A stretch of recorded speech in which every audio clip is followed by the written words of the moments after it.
Quick Kick. Yo. What is your number 10 list? Okay, so I tried to mix in some requirements of nostalgia versus replayability kind of thing. Mm-hmm. Uh, Mm-hmm. just kind of measure out because you go with what's the most nostalgic game versus what's the best game now. Uh, so I'm gonna start off my number 10 with GoldenEye on the 64. Oh, Ooh, yes. Yes. Yep. Yes. Let's see here. Released by Rare in '97. It wasn't the Hard to believe it was like that late yeah in the 90s especially. yeah a lot of these games when you really go back and look at the dates, especially for guys of our generation or yeah. even Yeah. you're just like, wow, really? That '90s? That wasn't that long ago, was it? Oh yeah, it was. Shit. Yeah. Oh, And then you just God, that feel makes me feel really old. old. Yeah, Yeah. but yeah, GoldenEye. Wasn't the first person shooter I played. Matter of fact, it had several contemporaries that I enjoyed playing as well. But GoldenEye was just one of those first person shooters that just really nailed the mechanic on the head, especially with its multiplayer. Mm-hmm. Whether you played it against another person, plus they had bots, which was a pretty big thing. I don't remember bots. Um, I'm trying to remember. You could have LAN parties. You could have player versus player, but I'm pretty sure they also had bots. I might be remembering it wrong. I know a couple other first person shooters at the time they had bots, but Mm. yeah, either way, the multiplayer was fantastic. The single player was a lot of fun. Uh, and it was just one of those games where it really took the first person shooter and really refined it into something that was just endless amounts of replayability, especially with all the hidden characters, hidden levels, hidden weapons, like the laser, the golden gun, everyone's favorite hack for that game, get odd job and just karate chop all game long and beat everybody. Mm-hmm. Uh, but yeah, so I would say, when you combine the nostalgia of it and just how easily replayable that thing was. That makes my top. Especially if you had a bunch of friends over. Oh Yeah, yeah. yeah, Yeah. One of the last times my sister was over here, she was talking at great length about how, and I know Andy and our buddy Sam and I did this too, where you would choose the smallest level, all female characters, no weapons, and just slap the ever living shit out of Oh, each of other. course. yeah. And there were times where that was a terrible decision because it just made the game go on forever because you're just encircling each other, Yeah, you know, where you're both trying to avoid the other person smacking you, but you're trying to smack them at the same time, and it's just hold still, no, you hold still, yeah. and I, and it's just utter chaos, yeah. utter chaos. Yeah, like I said, all it took was just one person being the dick and choosing odd job, and you couldn't get to the stupid guy because he was so short, and he just run around and karate chop everybody. And yeah, but you gotta love it in a first person shooter. One of the main melee attacks is karate chop. Yeah, It's and wasn't that also when you shot somebody in the crotch, they did react to it. yeah. They Yeah. had that. Also, they had blood spots. Mm-hmm. On the characters that you shot. Um, there's a couple other things. There was the shield and health mechanic that went along with it. Yeah, Just endless amounts of weapons to play with. A bunch of I remember, especially if you got the sniper rifle or the bazookas in multiplayer, you would want to find the highest point and then just bomb the ever living shit out of whatever dumb son of a bitch just happened to walk past there, yeah, and then they would hate you all throughout the rest of the game. Like, you camping piece of shit! It's a legitimate strategy. oh yeah, the corridors shooting at that. Also, you could shoot through doors with certain weapons. I remember that being key as Mm-hmm. well. The laser, you could. Yes. Yeah. Yep. Yeah. All right. We need to move along. So, quick kick. What is your number 9 on your list? Number 9 is the original Command and Conquer from Westwood Studios. I have never played that actually. Okay, I've it was seen Brett play that though. yeah, it was in '95, another '90s game, and it was a real-time strategy game. And it's all about. You've heard of Age of Empires? hmm Yes. Okay, Command and Conquer was the modern counterpart to Age of Empires. So with Age of Empires, you build resources, you command units and armies. Same thing with Command and Conquer, but it's taken at the time it was a modern warfare kind of setting. So you And had didn't it also have a pretty good sense of humor to it? it had funny stuff in it. It also had a pretty cool story, and it was one of the first games where you could choose, at least to my memory, it was one of the first real-time strategy games, and maybe one of the first games I had ever played where you could choose to be the good guy or the bad guy. Yeah. Per se, you had the Global Defense Initiative, which were the quote-unquote good guys, and then you had the Brotherhood of Nod, which were the quote-unquote bad guys. And those two sections you picked before you started the main campaign, and both of them had their own long-running campaigns for you to play. And that's all notwithstanding with the multiplayer and all the other things to play. But just the single-player campaign alone was amazing. And yeah, I'm sure everyone can remember. Anyone who's ever played it remembers all the famous times you'd be sitting there and you need to build more silos. You need to build more silos. It's like, oh my god. But yeah, and it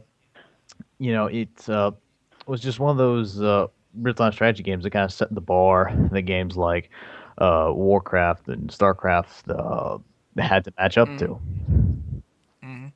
It's kind of sad because the only other real-time strategy games I have played was, of course, the World of Warcraft, StarCraft, and also the Halo Wars game, which could have been better than what it actually was, but it was just kind of mediocre. Yeah, if you've played any of those games, you'll fit right in with the Command and Conquer. Yeah, it's just it's about the same formula. Building resources, researching technology, and using those to put yourself ahead of the other players or put yourself ahead of the AI. What system was that on? I played on PC. Oh, okay. Yep. All right, well, moving on. What is your number 8 on your list? Number 8 is Age of Empires, actually. Oh, okay. And I would put it between the original and the second one. Not that I don't like the other ones, but as far as how much I enjoyed them, I think I have to go with the second one. Simply because it took the amazing formula that the first one had. The first one was just endlessly replayable. Although it did have one of the banes of Age of Empires was the computer would love to cheat, where it would just spam the strongest unit, which at the time was like the catapult. Yeah, it was just this thing that would kill everything in its path. But they kind of fixed that a little bit in the second one, and they also added a lot of storytelling elements. I love the games because I like history, and they combined a really fun, really engaging system with a lot of history and a lot of fun facts and stuff. And the second one really took that to a whole new level, along with telling stories while you're playing a real-time strategy game. Yeah. Very cool. Very cool. All right. I think I'm losing count again. What is your number 7 on your list, if I'm getting that right? All right, number 7 was a close match with number 6, but this one I had to give to Dark Forces on the PC. Trying to figure out if I've heard of that one or not. All right. I don't think I. No, that was Star Wars. Yes. Right? Star Wars Dark Forces? Yes. That's the whole title. Sorry. No, that's all right.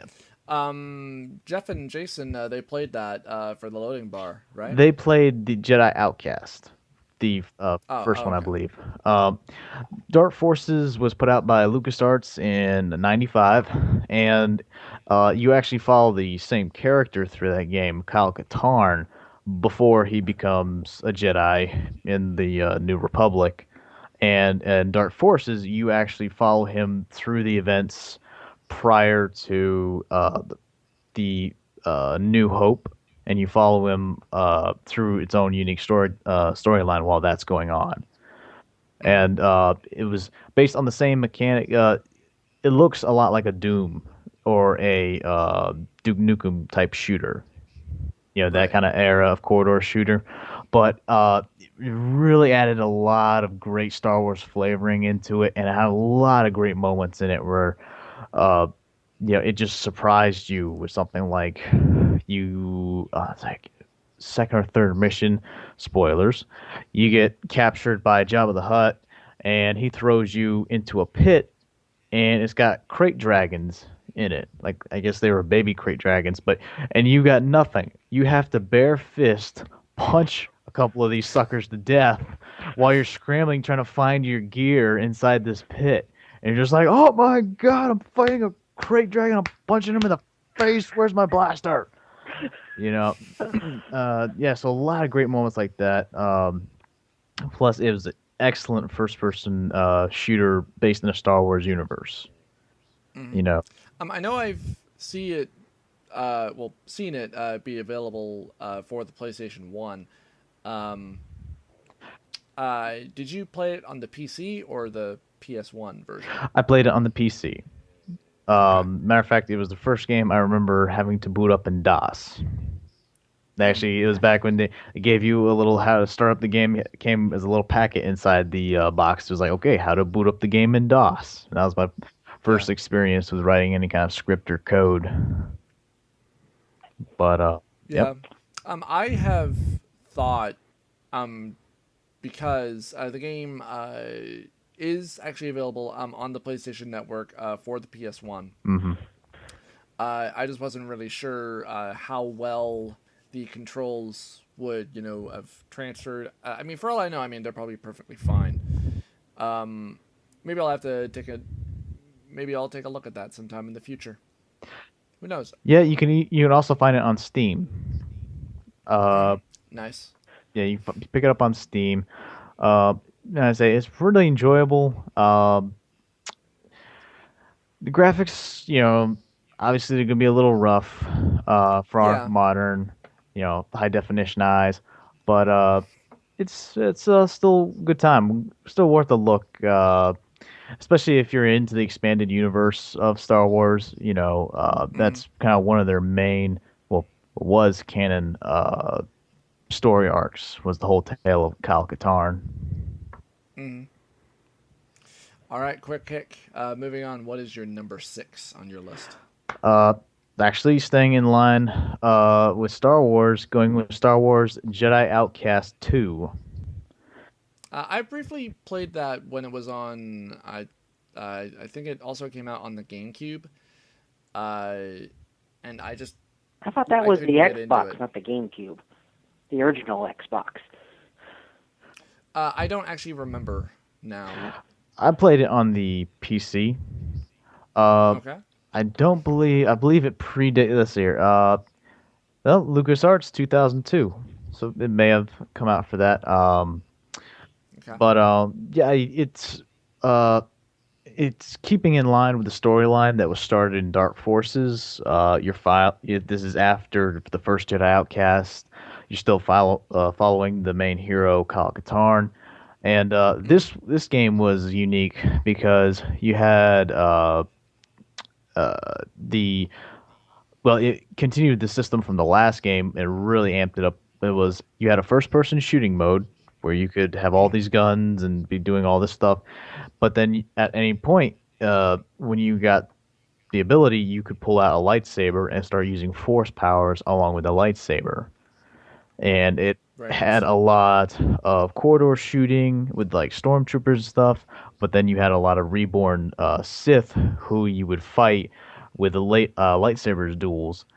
And unlike a lot of games nowadays, it wasn't turn based. The combat wasn't Yeah. broken up. It was very free flowing, and depending on what the difficulty was, the game was kind of difficult to begin with the dueling because at any point you could have the opponent's lightsaber touch you and kill you.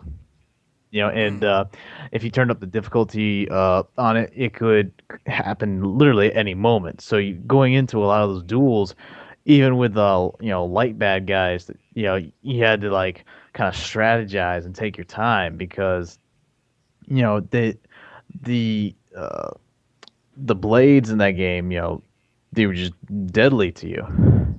Yeah, Um, it was kind of like the real thing. Yeah, kind of. It's probably been one of the better, if not the best, lightsaber mechanic I've found in a video game. To where it's like if you could have a real lightsaber fight, what would that feel like? And plus, you add in the force powers that you could collect and build on. Yeah, and then suddenly you're swinging your lightsaber with one hand and you're using force lightning with another hand. You're force pushing stormtroopers off the side of these buildings. You're force choking people. You're doing all this great stuff, and Hmm. yeah, so that's uh, probably tied with a couple other games for my favorite Star Wars video game. I will certainly say, hearing a lot of that does make me want to go out, find that, and actually play it. hmm Yeah, it's worth a couple of bucks, especially to go back and just kind of play through that dueling mechanic through the first person and through the multiplayer. I don't know how many people still play it multiplayer, you know, but even just playing it through the first person campaign to just kind of experience that swinging those lightsabers around and the different styles you could use, and it was a lot of fun. You know. Hmm. What systems is that Uh, game available on? And which one specifically did you play it for? I played it on the PC, and Okay. I believe it also had releases on the Xbox. Hold on. There wasn't a note. No, but I am recording. Goodbye, darling. Bye, Grammy. Jesus Christ. Uh, all right. I'm sorry. Quick kick. You want to go back to what you were saying? I was saying, I played it on the PC, and yes, it looks like the Xbox and the GameCube had versions as well. All right. And this was Jedi Outcast or Jedi Outcast 2? I played Jedi Outcast 2. Okay. Yeah. The first one came out after Dark Forces. I think the second one kind of has a lot more polishing on the lightsaber fighting. The graphics are a bit better, and the force powers are more devastating. Mm-hmm. But yeah, yeah, All right. Although I will say it does have some notorious puzzles for because it combines the first and the third person perspective. Has a lot of puzzle games and stuff that you gotta fight through in some of the levels. All right. All right. Well, if that's all you have to add, you want to move on to your number 5 on your list? Sure. Number five is Battlefield 2, and this was a toughie because I've been a Battlefield guy for a long time. Uh, but I think as far as the length of time I've spent on a Battlefield game, and the enjoyability I got out of it, I think Battlefield 2 is probably my main one. And that one released by Dice in 2005. And it was, like I said, for with I believe Dark Forces is it took a first person shooting game and just made it into this really enjoyable kind of cream of the crop version of a first person shooter. Even with other first person shooters out at the time, it still just kind of stood above the rest. Um, and a lot of it had to do with the multiplayer mode. Uh, Mm-hmm. and I played it on the 360, if I'm not mistaken. And those were kind of semi-open world-ish Yes. games. Yeah, the Battlefield games have always been kind of open-ended. but Battlefield 2 kind of pumped up the size of the levels, the interactiveness, with the environment, and then also you had the different classes. I believe that was one of the first ones you can. Uh, you basically won the different classes by getting experience in that class. So you started off as a regular, let's say, sniper. As you used the sniping class more and more, and you got more experience in those, you could, customize and get different versions of the sniper class. But also, a lot of heavy vehicle maps. Um, it's just if you enjoy the first person shooting game, that's something there for you. If you enjoy a little more tactical based things, that's kind of what set Battlefield apart from Call of Duty for a long time. Was it's much bigger maps, including vehicles, but they do, it does require you to take your time a little bit more and to strategize about what you're doing. Uh, but yeah, for my money, Battlefield 2 was probably one of my favorite Battlefield games, and probably the one I've spent the longest amount of time with. I was gonna say when you were talking about the level of interactivity uh, with the environment, because the only other first-person shooter I played that really kind of felt like that, and I think this is one that felt like it was relatively unknown to almost like nobody really talks about it, was a game called Black that came out on the Xbox, where I think I played there this were game. yeah It was just like had hundreds of guns or something like that. It was just called is Claim to yeah Fame. Yeah, I did play that actually. yeah and quite a bit of the environments you could blow up, and like you didn't open doors, you shot and like blew the doors apart, or you shot them open with your shotgun, Hmm. and I think you got to carry a maximum of like two different guns, and a lot of the levels, if I'm remembering it, could feel pretty linear at times until you got to a basic big room that you used a lot of the environment for cover, and then just trying to just shoot the crap out of the enemies. But I remember it being a lot of fun when I played it. Yeah. Now, if we wanted to talk about destructible environments, Battlefield 4 takes it by a long shot. But as we all know, it had those problems where it just broke the game after a while. But Right. um, Battlefield 4 came out a couple of years ago, right? yeah, Was that the one I heard about where there were a lot of interactive problems and online issues? yeah, it was just like to my experience, it was just like the more patches and stuff that got released, it just got progressively worse and worse. It got to the point where I couldn't log on to games, where I would play a map and then I would get kicked. Log back in, play a map, you get kicked. I don't know if that was just me or if that was the thing. I do know that a lot of people talked about there were a ton of bugs uh, in the game, but Battlefield 2 is probably the one that I stuck with the most for a long time. They had a lot of exclusive patches and expansions that came out. Had a lot of great maps that were designed to get the most out of your experience. Yeah, yeah. So I think I'll go Cool. with that for number 5. And I imagine, is there any single player in any of those games, or is it all, or is it all just multiplayer based?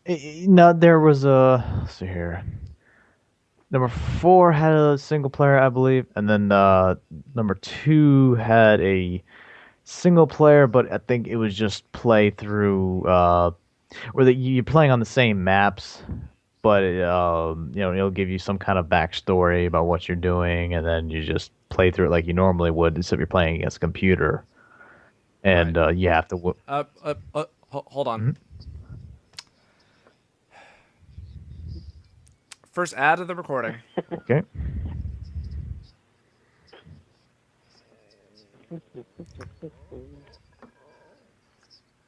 Fuck Italy. Anyway, I'm sorry, Quick Kick. Go ahead. Um, yeah, but I think it was just one of those games where primarily was designed as a multiplayer game. So single player it didn't really have a lot to it. Um, Yeah. so All right. Well, if you want to move on, what is your number 4 on your list? see, number 4 is Red Dead Redemption. Mm-hmm. Yep. Mm-hmm. Andy knows this because I believe I told him about this. Yeah. I was. You didn't like Red Dead Redemption for some reason. No, I had very good reasons why I didn't. So when I first heard about Red Dead Redemption, I got pretty excited. I was like, hey, it's an open world Western, and you can, do just about whatever you want. And I played it for the first hour or so, and I hated the horse riding mechanics. Absolutely hated it, and I was waiting, for the game to when does it open up? When can I start doing other stuff? Because all I did was I watched some cinematics. I got to ride my horse, which I already hated, and then I got to shoot some rabbits and some coyotes, and then I had to ride my horse some more in a race, and it was like, I don't fucking care anymore. I don't care. I'm done. And I want to give that game another chance and try to go back to it. But since then, I haven't. And I do like that there were, like hell, when Jeff and Jason, I think it was when they were first doing their full Let's Play of Red Dead, they did admit, yeah, the horse riding mechanics on here do kind of suck. Mm-hmm.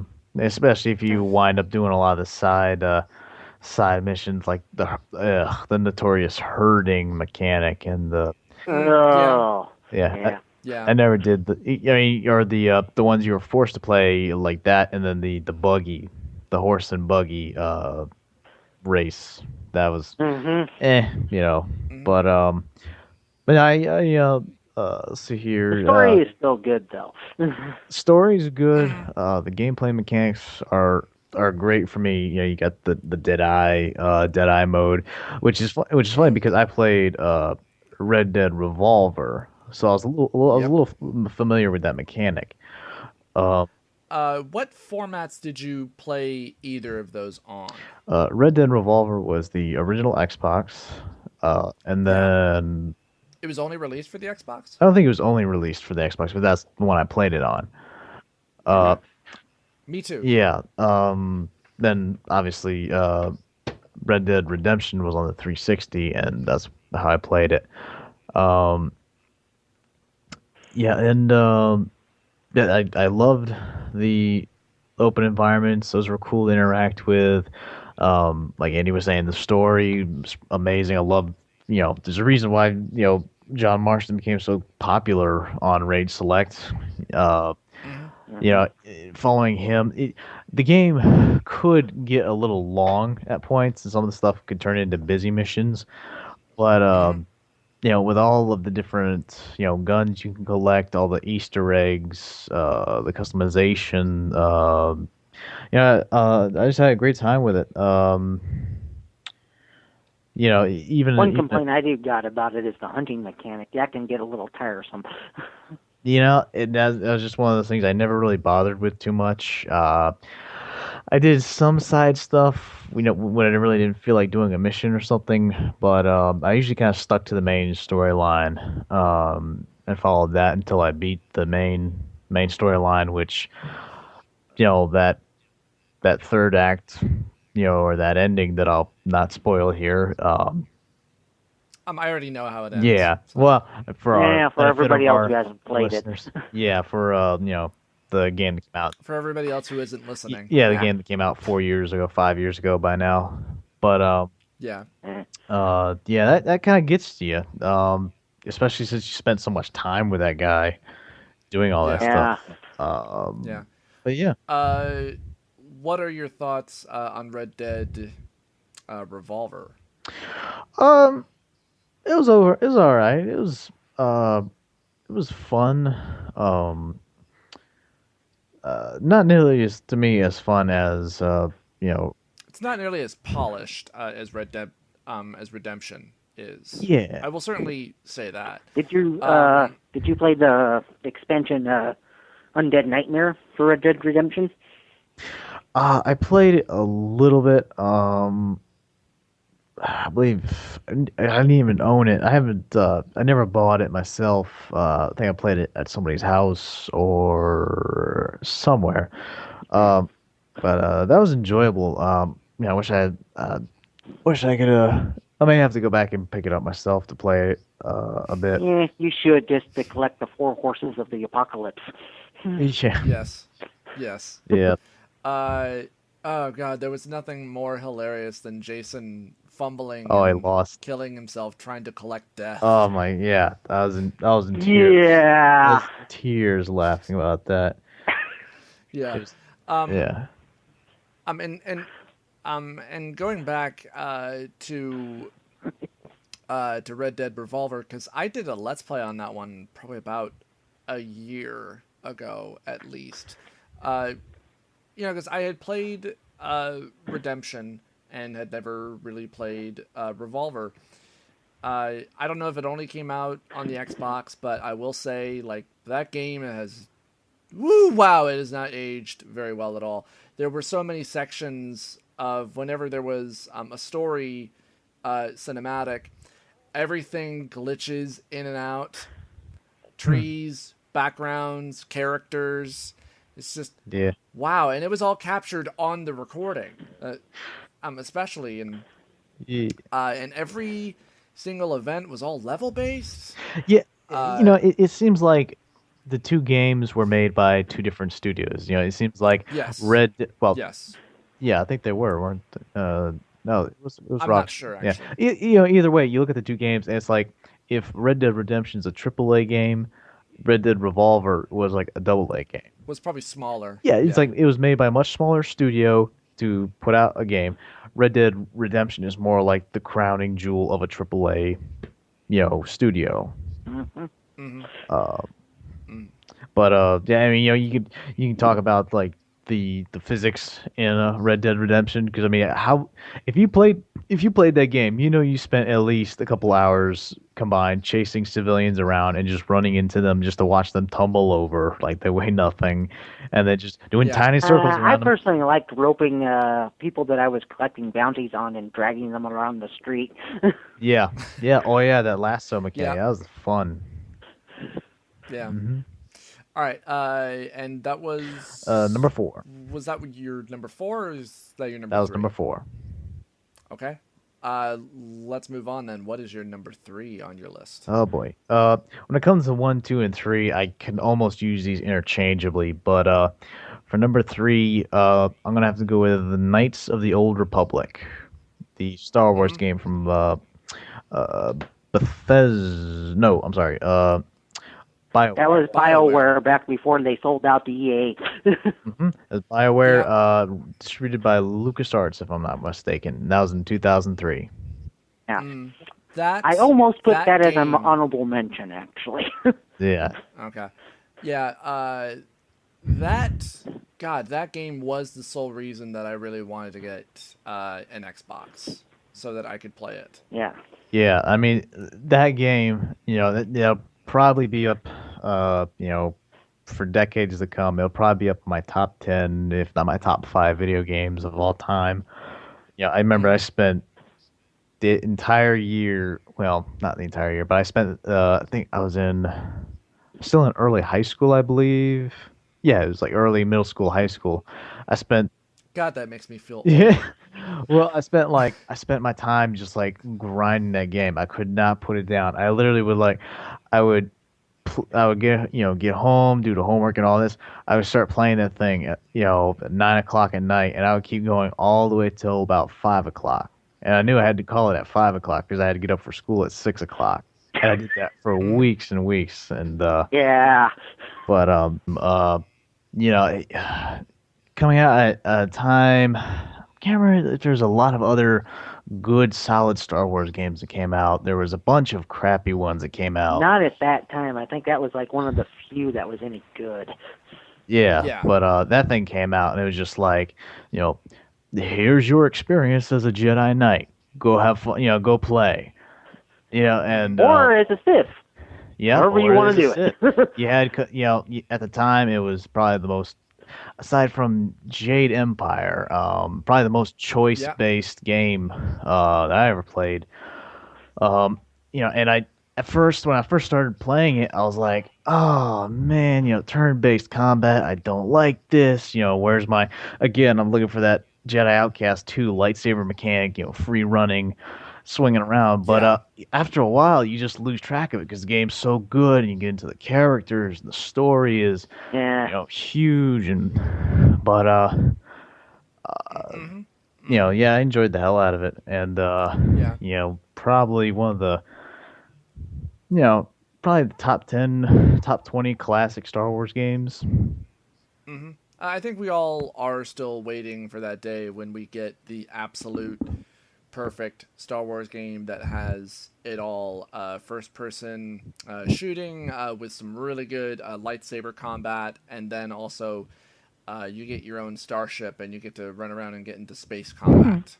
Yeah, that's probably And not also going to happen. talking and dialogue and just a good all around story. And Right. But Unfortunately, probably not the- going to happen, though. probably not anytime soon. Yeah, but we can dream. Yep. yeah. But yeah, I marked this as number 3 just because the graphics have not aged well. Yeah. No. No. And No. it has a pretty slow beginning. You have to go. Yeah, especially since you don't start off as a Jedi. Right. You got, Well, you don't really get to be a Jedi, I think, for probably the first hour or two of the game, until you get off of the planet that you're on, at least. it's at least the first planet before you even get your hands on a lightsaber or start doing any kind of force training. Mm-hmm. Yep. But yeah, that's my number 3. All right, well, let's move on to your number 2 then. Alrighty. Again, this one and number 1 were kind of tied, but I just went ahead and marked it number 2 as Skyrim. Mm-hmm. Yep. Yep. Bethesda Studios, 2011. Hard to believe it only came out about 4 years ago. Yeah, and at least to me, I like RPGs. I'm not a hardcore RPG guy going, way back in the day. But for my money, it's probably one of the best RPGs that can bring in the hardcore crowd and the kind of Casual crowd? more casual crowd. It's kind of got a little bit of everything in there. Yeah, I mean, It's even got a little Yeah. first-person shooter if you wanted to focus on archery. yes, which I did as well. I would just go as like a wood elf and then spend a entire profile just maxing out that archery skill and sneaking around, and you just be dropping people one-shot kills. Wait a minute. I thought you hated elves. Wood elves. They're a separate division of elves. They're not the elf Nazis. No, that's the Yeah. high elves. That's the Thalmor. Okay, Yeah, okay. Wandering elf Nazis. Yeah, no, I never played as the high elves. But Okay. yeah, I mean, like Andy said, except Skyrim's got a lot of everything. I Yes. mean, You just even wanted to be a magic user. You had that going for you. yeah, Yes. They just improved so much more with Skyrim. Yeah, especially from Oblivion, to where magic was almost useless in Oblivion, at least from my experience. yeah, Yeah. and I played Oblivion too. And I enjoyed that one. I enjoyed the story in that a lot. But yeah, definitely Skyrim, I think, was the more polished big brother of Oblivion. And, like people have said, the Certainly. novelty, if nothing else, in that game is just like, oh, look, there's these mountain ranges, like, And you can go yeah, there. Yeah. you go there. You go there and you find a dungeon there somewhere. Or it's like someone else was writing a review it talking about, oh, you open this random book and thing, and oh, it's talking about this mountain range, and you get a map location out of it. and then you Mm-hmm.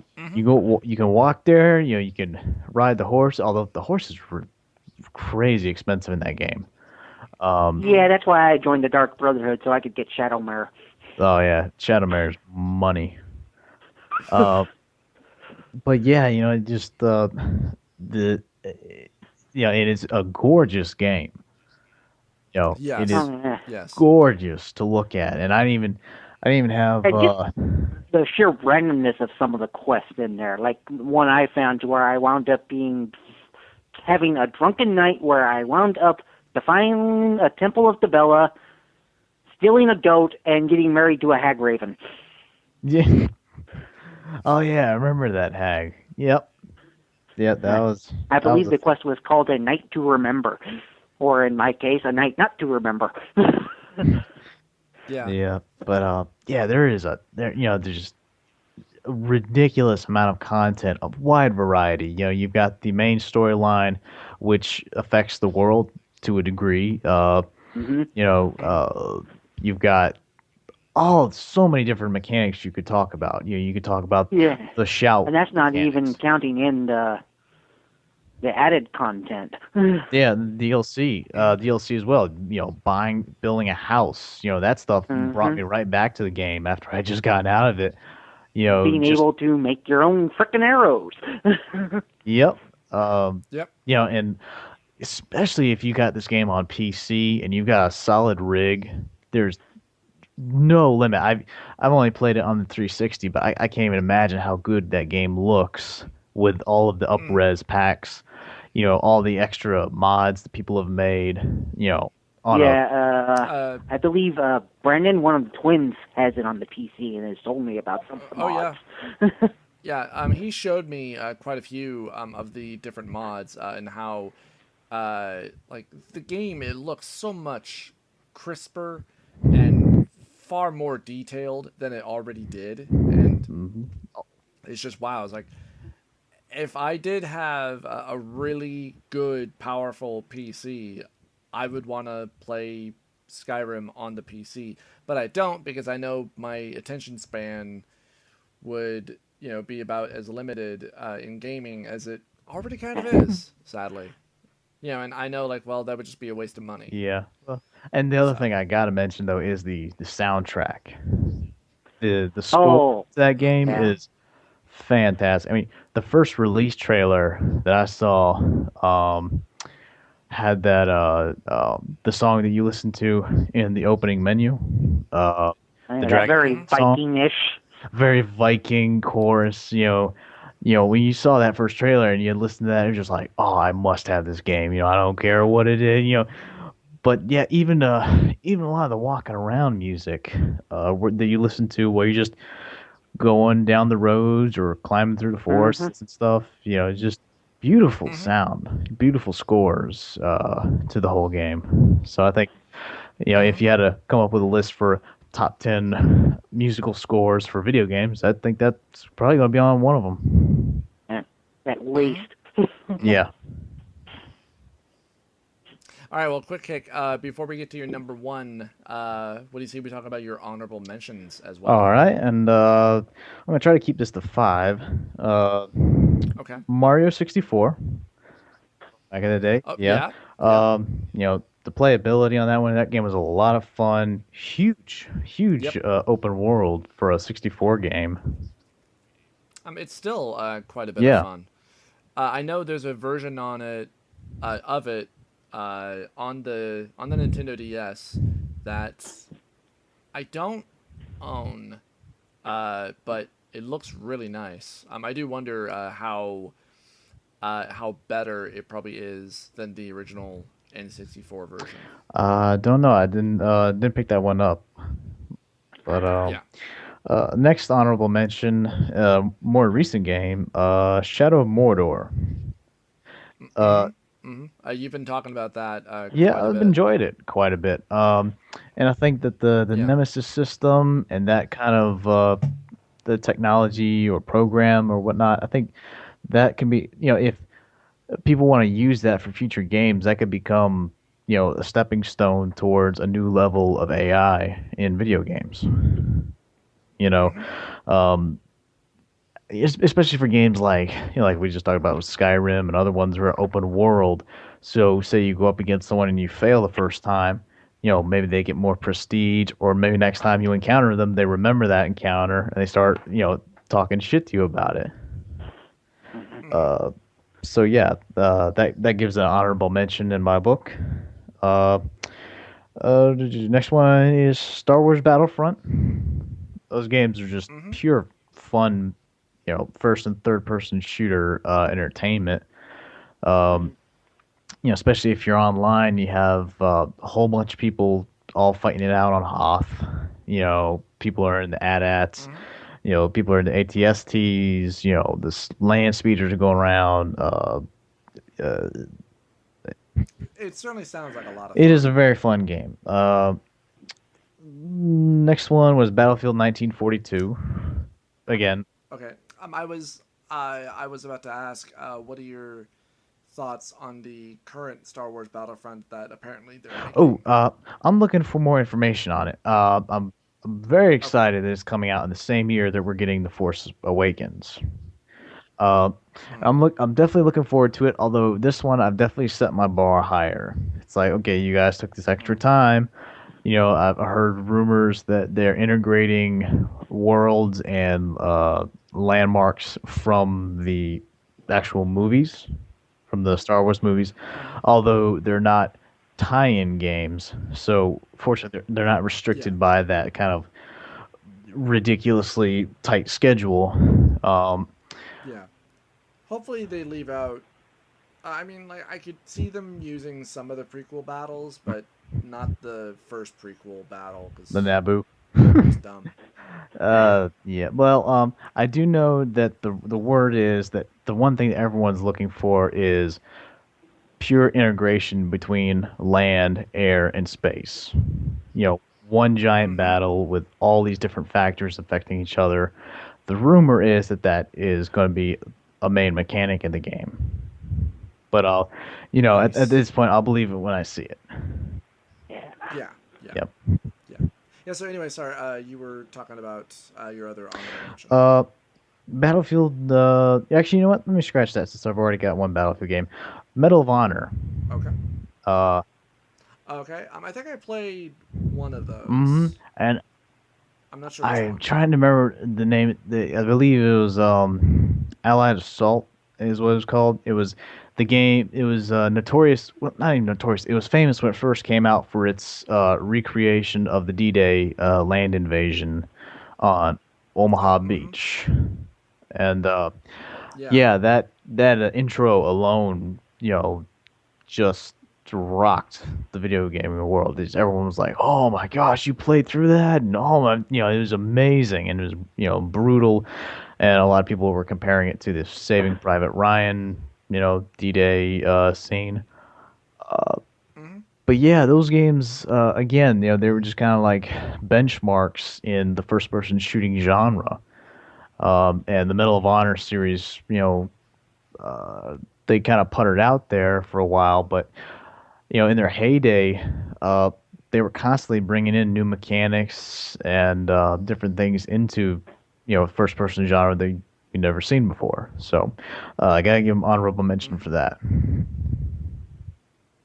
Okay.